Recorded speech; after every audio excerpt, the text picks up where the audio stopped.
So it's been a while since I talked about Evergreen State College. Now, if you're not familiar with the events that kicked off in May last year at Evergreen State College, check out the 4 videos I made last year on this topic. Actually, you don't need to check out all of them. This one would probably give you the best overview. As I've said before, I think Evergreen is a case study in what happens when extreme social justice ideologues accrue undue influence over an institution. Last month, it emerged that based on current figures, Evergreen is predicting a nearly 20% drop in student enrolment when the 2018-19 school year begins. That's on the back of a 5% decline in registrations from the 2017-18 year. And apparently that sent shockwaves among faculty. Some speculate it spurred an anonymous call for President George Bridges' resignation by way of flyers recently inserted into faculty mailboxes declaring, "Please resign," among other disparaging comments. Now, what's interesting about that, if true, is we don't know from who those calls are coming from. I think George Bridges should have resigned long ago, given the way he completely rolled over to the demands of the baying mob and at one point allowing himself to be held hostage in his own building. But are those calls coming from the same strident social justice faculty and students, or does it represent a pushback from the more reasonable voices at the school? Who knows? Now, what has happened to enrolments at Evergreen is not new, of course. It is part of what is now known as the Mizzou effect. Recall that enrolments at the University of Missouri plummeted in the fall of 2016, the year after campus protests peaked. The size of the freshman class fell 23%. In 2017, the slide continued with freshman enrolments down by a further 16%, and this fall in the size of the student body combined with state budget cuts forced the school administration to cut 400 jobs, increase tuition, and shut down 7 dormitories. Now, back in February, when George Bridges announced the drop in enrolments, he speculated that an improved economy may have resulted in fewer people looking to earn college degrees. However, Mike Paris, one of the very few outspoken professors left at Evergreen State College, begs to differ in an article he wrote for Quillette just last month. You might remember Mike Paris was invited to make a statement to the Washington State Senate Law and Justice Committee last year over issues of public safety at Evergreen.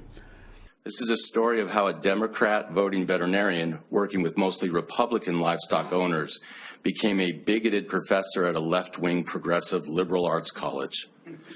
It is about a collection of professors that are so blinded by their advocacy that they cannot fathom different viewpoints. It involves a newly appointed president who believes in ideological safe spaces, who endorsed a strategic equity plan that will hurt the very students it is trying to help. So as I stated previously, Mike Paris notes Bridges' speculation about an improved economy possibly explaining fewer enrolments and observes the following. But that doesn't explain the fact that all other 4-year institutions in Washington state have seen increases in enrolment during the same period that Evergreen saw its student population shrink by 33%.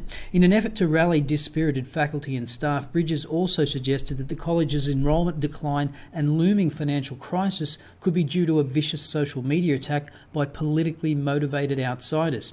Yes, never forget to abdicate responsibility and play the victim. And here's a graph of enrolments at Evergreen over the last decade. They've actually been on the decline since 2012. Paris goes on.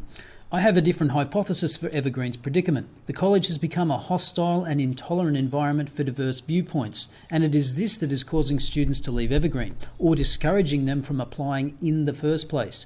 When undergraduates become fearful of expressing unpopular opinions out of concern that their classmates, and sometimes even their faculty, will shun and verbally harass them, they are likely to seek a different college. Students might feel they are not getting a good return on their investment if they are forced to attend workshops promoting a particular socio-political agenda unrelated to their academic and career goals. When students are told in a seminar that they can or cannot speak based on whether they belong to a particular category of people, e.g. race, gender, ethnicity, sexual orientation, is it surprising they might feel discouraged and drop out? They will tell their parents, family, friends and neighbours. A college's reputation for honest intellectual inquiry can be tarnished remarkably quickly if it promotes a culture of self-censorship fueled by a constant fear of offending certain people. Paris then mentions Jonathan Haidt and his warning about universities whose main objective is social justice. And I'll come back to Jonathan Haidt later. Paris notes that Evergreen began this tilt towards social justice as their objective well before Haidt started talking about it. In 2011, my college changed its official mission statement to read. Evergreen supports and benefits from a local and global commitment to social justice. The fundamental problem is this: how and in what form a just society should manifest itself is not a self-evident truth closed to debate and discussion. Words like diversity, equity, and sustainable have been stripped of meaning and are used to obscure real issues that demand exploration. If social justice is institutionalized in a manner that discourages foundational questions about vaguely defined terms, then a college cannot be inclusive or educational. In addition, Evergreen's absence of multiple perspectives among faculty has created a campus culture that reinforces its own beliefs at the expense of all others. Now, Paris goes on to lament this approach to education, fearing that it will actually harm the very people that it intends to help. The idea that Evergreen students are less capable because they belong to a particular segment of society and therefore they need to be shielded from diverse viewpoints, need trigger warnings and safe spaces is prejudicial and bigoted. Paros concludes that Evergreen's lack of tolerance for viewpoint diversity, coupled with a commitment to social justice and activism, is what has led to its problems, and that colleges need to address these issues early if they are to survive and not go the way of Evergreen. And I agree with all that, but obviously that leaves Mike Paris in a bind. He's in the minority at Evergreen, or at least he's in the minority that's willing to speak up on these issues, and he's a biology professor. He's interested in truth, not a narrow ideological commitment to social justice. But let's go back to Jonathan Haidt. Haidt has been advocating for some time now that institutions need to declare whether their central mission is for social justice or truth, and that you can't have both. If you want to be all about social justice, that's fine, just declare it up front so students know what they're going to get when they go to that institution. Here's Haidt again in conversation with Jordan Peterson, expanding on this idea. So I wanted to put forth these two commitments to truth and to educating, not indoctrinating. Yeah.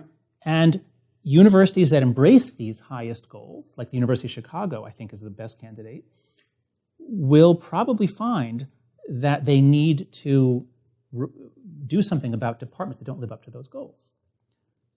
Other universities, and I think Brown is leading the way on this one so far. I mean, earlier in 2015, the president had all kinds of statements about Brown is committed to social justice, a bedrock commitment to social justice, she said. So if some universities choose to devote themselves to social justice, that's fine. Just be upfront about it. Say so. So students will know. If you want social justice training, you go to Brown. But if you want to actually be trained to find the truth, to do research, you go to Chicago. And I think we're going to see people flooding to Chicago and schools like it. So what I'm hoping. So that's the mechanism there. If they make their statements public, that the choice of the students will be to go to the universities that hold the principles that you just described over the other ones. It'll be a marketplace choice. Exactly. So if Evergreen State is open about its commitment to social justice values, which according to Mike Paros, it has been since 2011, then by Haidt's rationale, that's fine. What you're seeing with the decline in enrolments at Evergreen is the market sorting itself out. Understandably, Paros doesn't want to see the university go down that path, but hey, maybe at some point Paris has to consider abandoning ship for an institution committed to truth and viewpoint diversity.